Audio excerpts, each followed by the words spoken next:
Welcome to NucleCast, the official podcast of the ANWA Deterrence Center. Each week, we bring you leading experts for a lively discussion on topics related to strategic nuclear deterrence. Our host is Dr. Adam Lowther, Director of Strategic Programs at the National Strategic Research Institute. The views of the hosts and the guests are their own.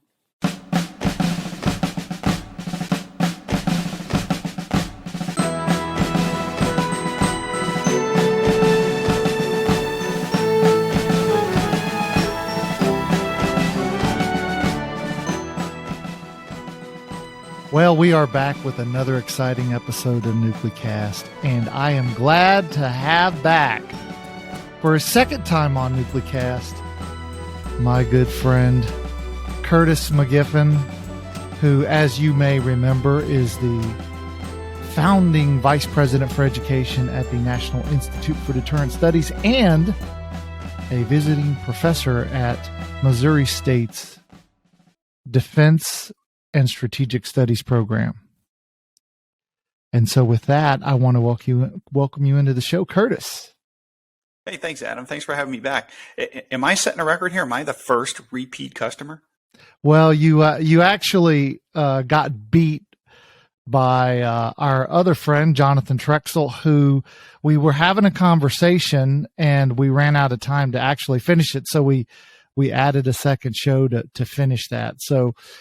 But we're going to talk about a totally different topic than we talked about the last time. So that's something new.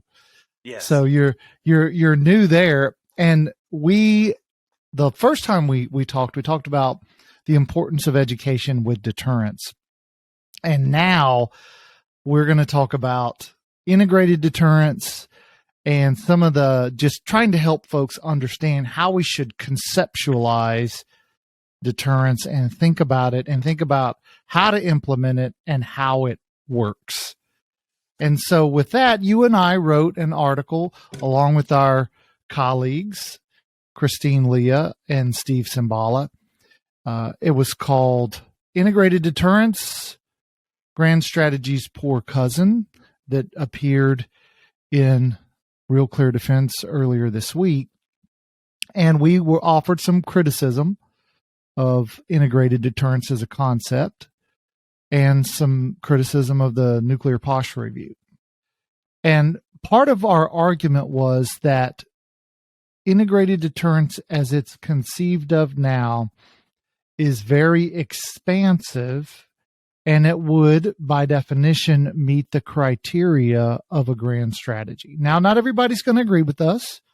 Certainly folks don't. Some of our own folks that we work with don't necessarily agree. But I wanted to talk about that and then help to sort of bound and define what is deterrence. So as you think about integrated deterrence, how do you see it?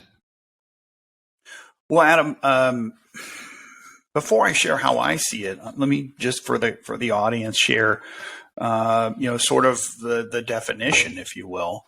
And this is pulled from the 2022 National Defense Strategy fact sheet on integrated deterrence. You can pull this off of the internet just as easily as I did. And it says here that integrated deterrence is weaving together cutting-edge technology, operational concepts, and state-of-the-art capabilities alongside interagency counterparts and allies and partners to dissuade aggression. So what integrated deterrence seems to be emphasizing in this definition is all of its means, all of the things that make up integrated deterrence, but it doesn't actually talk about its ways in how that it would work together to perform what end. Is integrated deterrence an end in and of itself? Because it shouldn't be. Integrated deterrence or deterrence writ large is really a ways to meet a desired end state, which usually supports your national interests. In this case, I would always envision it to be peace or a state of not being at war. Others will say that deterrence is really just about maintaining the status quo. That's true. That's kind of my argument. Yeah, and that is true. I always say status quo to our benefit. Sure. And that caveat means you've got to do something proactively or continue to do proactive things to maintain or at least identify what your benefit is. So integrated deterrence is, in my mind's eye, a very convenient binning of things that make up deterrence and grand strategy in the long term, sort of neatly packaged into a defense document, which is ironic because integrated deterrence really requires, or I should say, acknowledges the requirement of this sort of whole of government effort. Certainly, it is not the Pentagon that's going to execute economic sanctions. It's certainly not the Pentagon that's going to execute diplomatic démarches or negotiations or any sort treaties of or anything these else. sorts of things. Those are other interagencies. So the question then is why is it only housed in the it is in the national security strategy. So I give the administration credit there for that. And that's probably the most appropriate place for it to be.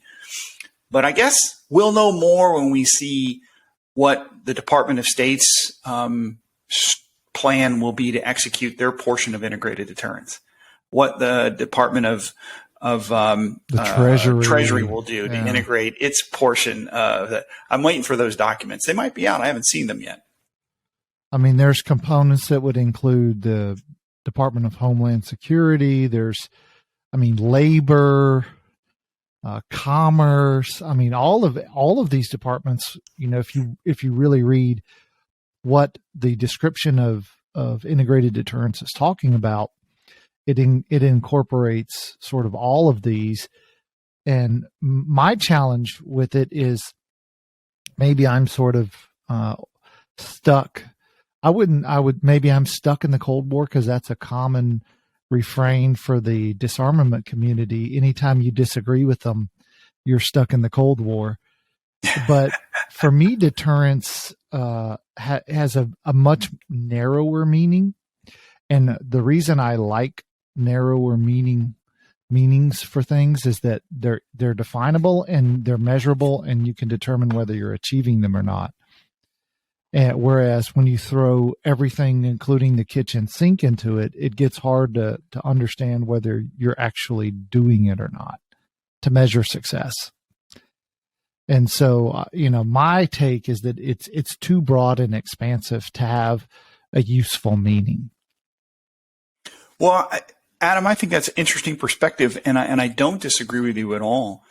I think, to add to that, to your point, if you're going to broaden the definition, if you will, or the implication or the application through the terminology and desire of integrated deterrence, if you look at the national security strategy, there's a nice little integrated chart on page 22 of the strategy that sort of lists out in a box. It's boxed out. Yep. Sort of some more definitions and these sorts of things. One of the statements is integrated deterrence requires us, presumably the United States, to more effectively coordinate, network, and innovate so that any competitor thinking about pressing for advantage in one domain understands that we can respond in and many others as well.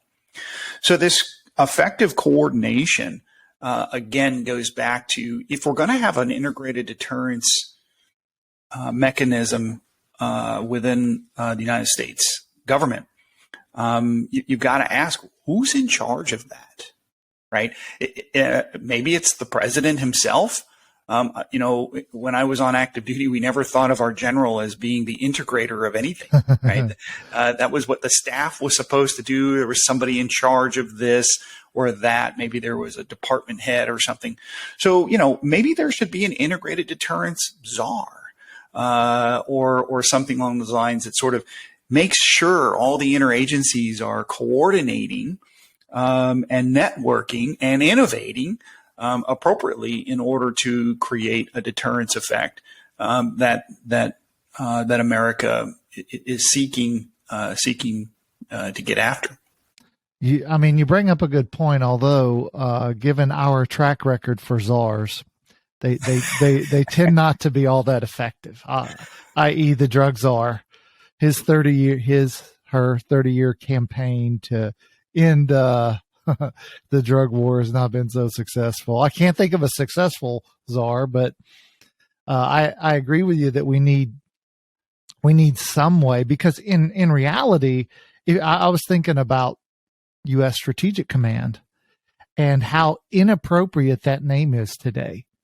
When U.S. Stratcom was nuclear, cyber, space, it was really actually was kind of a strategic command. But now that it doesn't own space and it doesn't own cyber, it's just U.S. Nuclear Command. That's what it is these days. So, perhaps we should rename it so that it better fits what it actually is.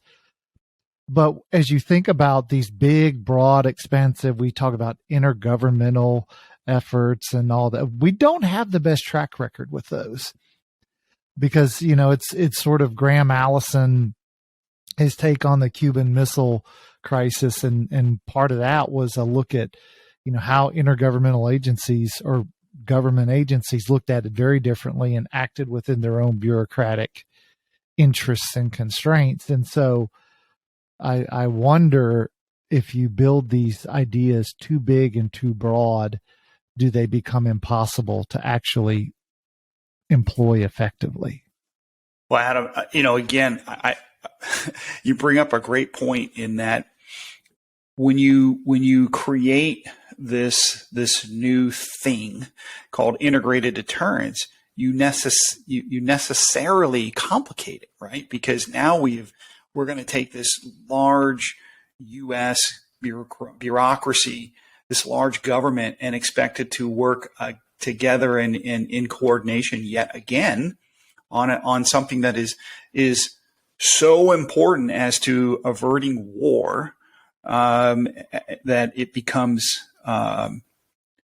something that is easily consumed by the issues of the day, the politics of the month, and so forth. And so I think that when deterrence works best, I think when it's simple and clearly articulated and clearly executed. So that's one of the things that I think is interesting. But on the Department of Defense side here, you brought up that whether or not Stratcom is the right terminology or the title for this organization anymore, and that's an interesting conversation to have. I also think about for years the Air Force has called what they do in this side is NDO, nuclear deterrence operations. And I've always been fascinated by this term. Words fascinate me, and this one particular, because it's probably the most inaccurate terminology that we could use, because even Air Force doctrine says that deterrence is an effect, not an operation. It is something that you seek to achieve. And so really if you're doing things like being on alert or moving a bomber task force or showing a force or threatening a sanction or something like that, you're not necessarily conducting a nuclear deterrence operation. You're actually conducting a nuclear operation for deterrence when you're talking about for deterrence.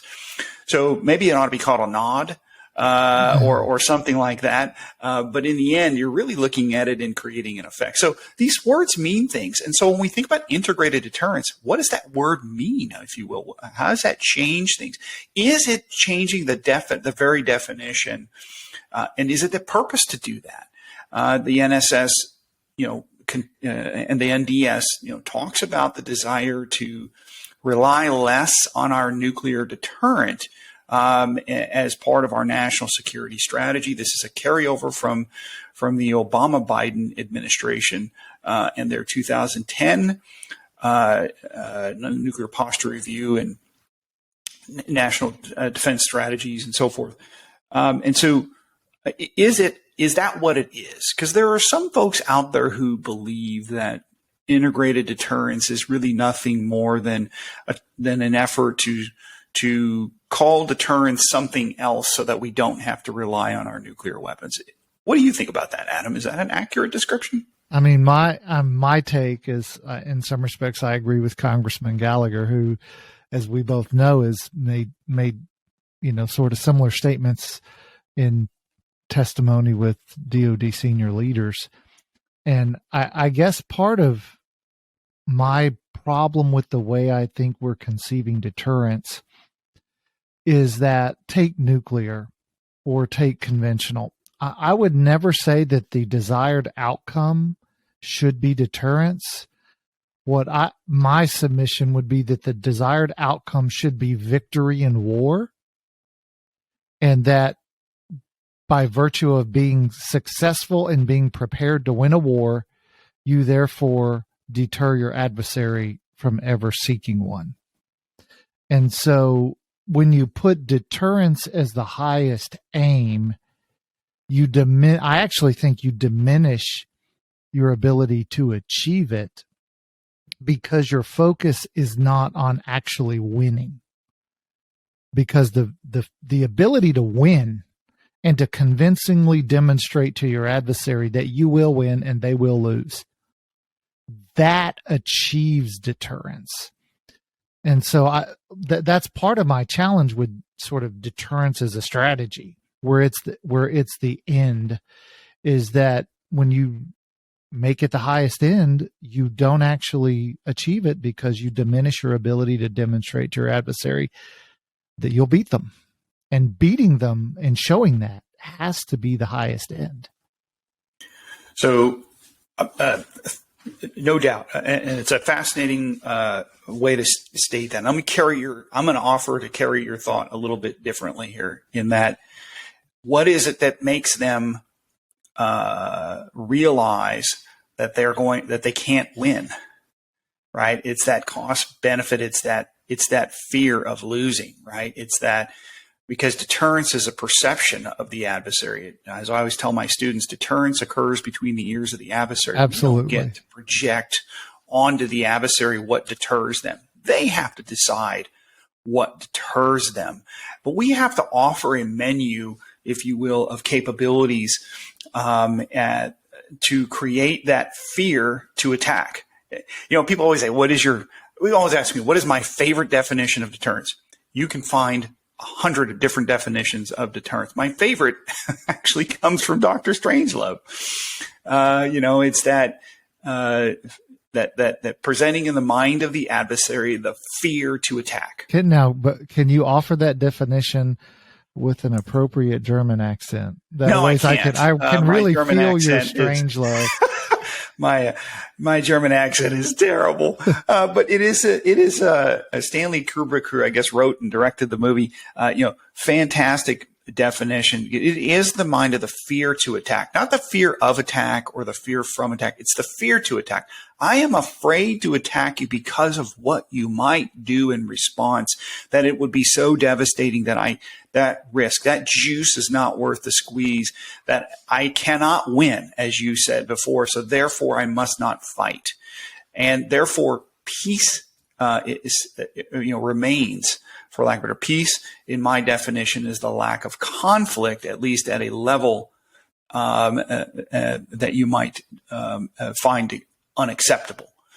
America has been very accepting of small wars and these sorts of things, and whatnot. But at the grand level, at the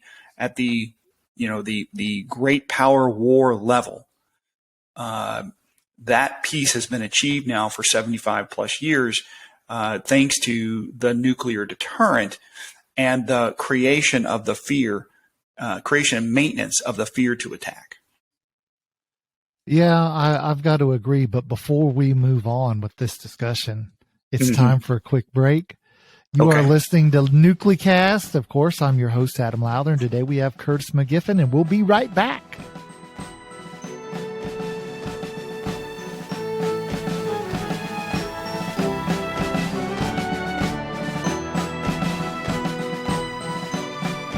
This episode of Nuclecast is brought to you by the 15th Annual Nuclear Deterrence Summit. Come join Nuclecast at the summit on February 13th through 15th, 2023 at the Hyatt Regency Crystal City, Arlington, Virginia. Industry and government experts will be discussing management of the nuclear security complex, stewardship of the nuclear stockpile, arms control negotiations, and strategic policy. Stop by the Nuclecast booth to say hello. Executive producer Kimberly Charrington and I will be there interviewing guests for upcoming episodes. You can find a registration link to the Nuclear Deterrence Summit with a 15% discount on the Nuclecast website at nydeter.org/Nuclecast.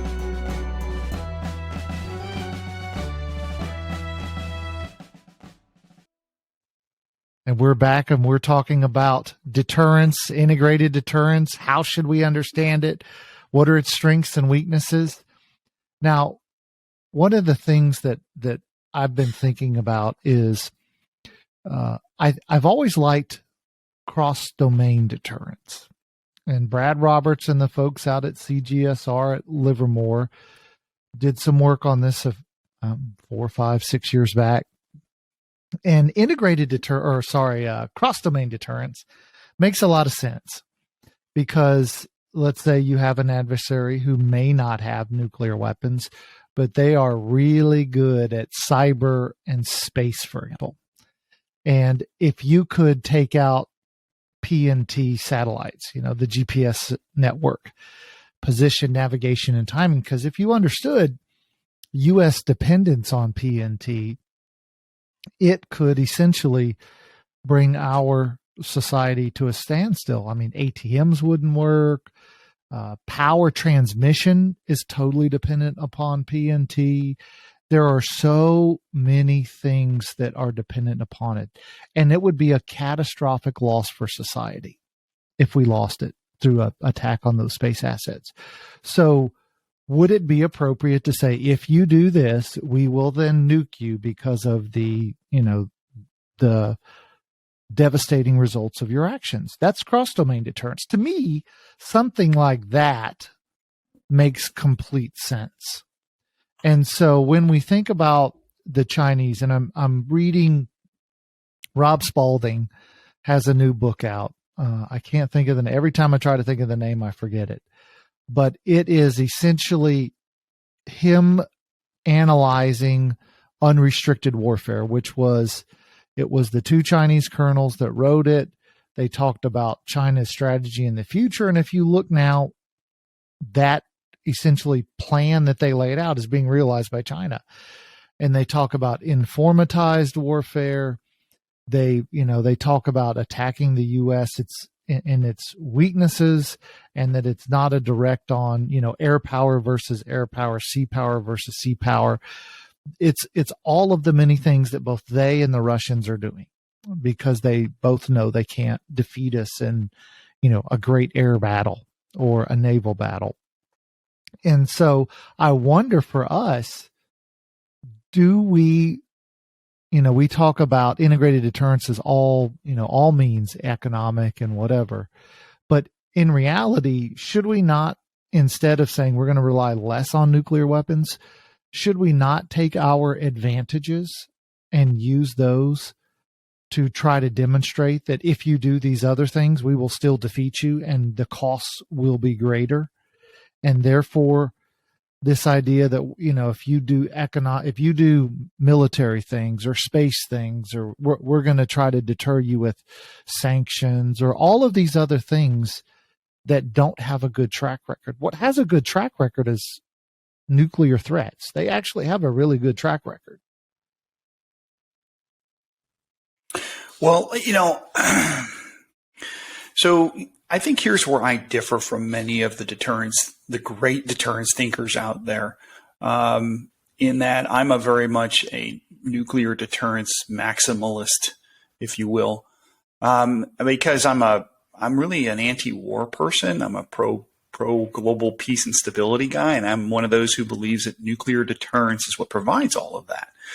But with that being said, if you drop the threshold of your deterrence threat, if you lower it and into these areas such as where integrated deterrence wants to be, the utilization of economic threats and conventional threats and these sorts of things, you are essentially taking away or reducing that fear factor. And what you could very well say is that I'm willing to fight you and go to war with you and have a prolonged war. And you look at the Ukraine crisis, for example. Putin believed he was going to take Ukraine in 3 to 5 days. We're now going to go on a year. And it's been a devastating conflict for both sides. And so when we think about how we're going to change that perspective, we always have to ask the question, then what? Right? And that's the thing about if you don't produce enough fear of destruction and risk like you can with nuclear weapons and a full commitment with real clear resolve to do it, then you raise the threshold for conventional war, and then you have the what's next. What is it going to cost America, the Western powers, Western Europe, so forth, to rebuild the Ukraine when it's all over with? Because Russia's not going to do it. Yeah, and there's no amount of sanctioning that's going to happen.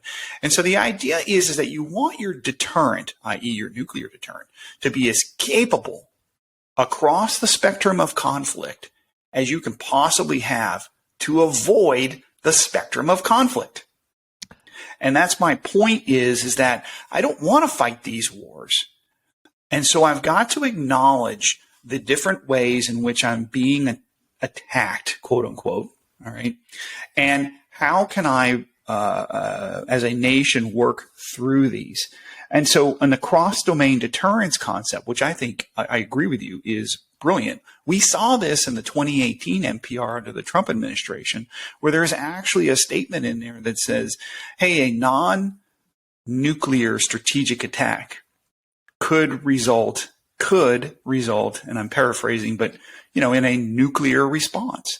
So you could say a massive cyber attack on the United States that is so crippling and so devastating could well be responded to with a nuclear retaliation. And so that idea, and that is sort of baked into the integrated deterrence cake, if you will. You can see it on that chart on page 22 of the NSS. The first bullet in there is integrated across domains. That is essentially cross-domain deterrence.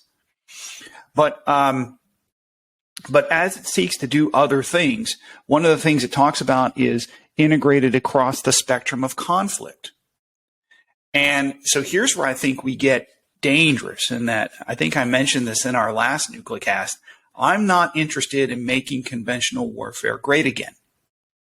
I want to see less of that, right? Because you can see the death and destruction that's going on in Ukraine as an example. Imagine what that will be on the island of Taiwan, should that repatriation, if you will, or whatever they want to call it, attack on Taiwan ever occur.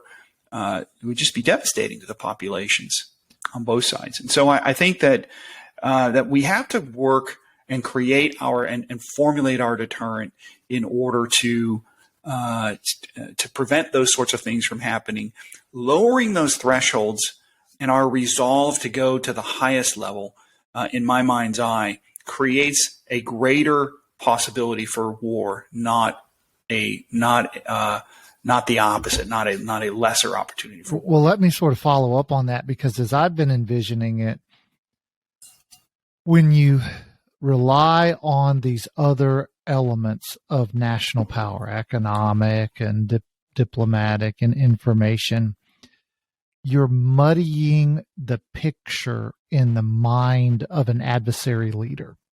So that adversary leader who's contemplating whether to take an action or not, and whether he's going to suffer significant or devastating consequences, when he's mostly trying to complicate, okay, what are the results of economic sanctions? Is that bad? Is that not bad? How much is that going to hurt? Oh, they're going to use resolutions in, the United Nations, and they're going to try to kick me out of WTO, or they're, all these, other things are going to stop buying natural gas or whatever. And you create a very complex and uncertain picture for that leader who's trying to contemplate it.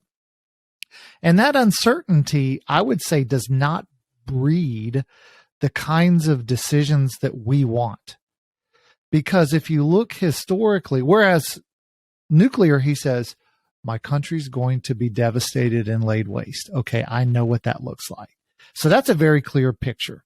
All this other, we call that the crystal ball effect, right? Yeah, and if you think historically, so we defeat Saddam Hussein in 1991, but then a decade later, he gets an ultimatum from the U.S. and then he chooses to stay and fight after he's already been the case study for what American capabilities are. Because we allowed him to think, well, you know what? If I kill enough Americans, if I drag this out enough, they'll go home. So we gave him enough, and I think this goes back to prospect theory, but we gave him enough ability to think, the results might not be that bad.